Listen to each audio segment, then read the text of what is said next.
После этого, значит, данного комитета нашего государства, вы бываете в департамент здравоохранения города Москвы. Остальные уйдут в департамент по строительству господину Марату. Потому что те фирмы, которые компании у вас уже были, их нет в России. Их не главари находятся, следите, выражение директора, уже где-то отдыхают где-то там в районе Канара. Генеральная прокуратура обещал сделать все для того, чтобы их поймать. Это нам обещали, правильно, господин Сталин? Спасибо за ваше действие, правильно? Это не будет, у нас коммунизм будет. Вот коммунизм у нас будет. Поэтому женщине остается, дождет и своих старших. Значит, все остальные, прошу вас, мирным путем подойти к департаменту, департаменту поставить господина Марату, Хуснюлину конкретно, отдать свои заявления и дождаться. Уже 5 месяцев вы зарплаты не получаете. И куда вы не обратились, значит, с вами разговаривать по-скотскому, сразу вам называю. Вы все члены ОДКБ, вы члены СНГ, вы люди, которые являются сегодня стратегическими партнерами российского нашего государства. Да. Дурдом. Есть ко мне вопросы? У меня есть вопрос. Объясните в целом, что здесь происходит, почему такая толпа, вот прямо на камеру, расскажите, пожалуйста. Толпа никогда не бывает слишком здесь организована, во-первых. Каждого человека старшего, точнее, в каждой группе есть старший. У него заявление на имя генерального прокурора человека. До этого люди обращались, начиная инстанции районного, городского, дошли, их не слушали голос. Они обратились к правозащитной организации, Федерации мигрантов, Движению таджикских трудовых мигрантов.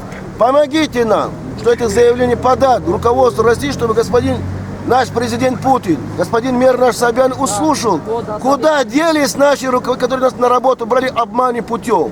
Договора по 17 тысяч рублей, значит, их 17 тысяч не дали. Куда им идти? По 4-5 детей в семье. Приехали в стране, которая нас сегодня, говорим, сегодня Россия, это наш старший брат. Ну, они так думают, потому что я россияне сам. С голоду можно умереть. Женщины, медики. А подряд организации куда делись? Почему они не платят? Они все находятся под контролем департамента строительства города Москвы. Они были назначены, и они дали команду, когда им надо исчезнуть с территории Москвы. Да, и они исчезли. Нет их. В Америке. Построено сотни километров метро. Десятки, сотни километров, может быть, даже больше дороги. 3-й, 4-й кольцо. Дворники, медики. Это что мы говорим? За счет кого мы строим Москву? Поэтому я попрошу и вас, телеканалы, объективно подойти к данному вопросу. Помогите гражданам. Российские семьи сегодня боятся подойти к мигрантам. Боятся они. Скажите, сколько заявлений уже в целом? Общее обратившись сегодня граждан 15 тысяч, даже более. Но мы сделали так, чтобы каждую неделю по 3 раза по 200-300 человек со старшим будут явиться и в прокуратуру, и к департаменту, и другие, соответственно, сферы, связанные с здравоохранением. Но люди будут постоянно вращаться в Москве, чтобы их заметил господин мэр, господин начальник управления, наш господин Баранов, генеральный прокурор. Ну, в конце концов, их не президенты же. Да. Их не президенты, вот они приходят, ОДКБ там собирают. Зачем? Вот ваши люди, вот ваши патенты. Они же платили деньги же. Да. Налоги. Где их, значит, ответ? Где, откуда получить отдачу? На самом деле люди... Что вы издеваетесь над людьми, что ли? Это издевательство напрямую. Просто это свинство, неуважение. Самое главное, сегодня преступление совершают по отношению к мигрантам средства массовой информации наше государство Россия. Почему здесь куча иностранных пришли, а наши, кроме вашей РЕН-ТВ, никого нету? Они предупреждены, не вздумайте что-то показать про мигрантов. А прыгнул через забор мигрант, вечером вы показываете. Как вас зовут? Карамат Шарипов, руководитель таджикской диаспоры. А вы представляете всех, да? Да, я в интересе всех, потому что со мной находится Федерация мигрантов, Дай вице-президент вам здоровья, молодец. мигрантов в России. Молодец. Я не молодец, я говорю, это мой долг, это мой долг. Да, И правда. ваш долг.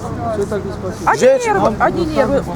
Женщинам остаться, остальные, пожалуйста, добираться. Все. Улица есть, ребята где у нас есть? Все сопровождайте туда. Если это не 15 тысяч, какой-то... Там с Маратом поговорим. Все, до свидания. Спасибо. Спасибо вам. Марату. Здесь работают на самом деле Потом я официально. был У них есть мужчина. трудовые договора, у них есть патенты оформленные.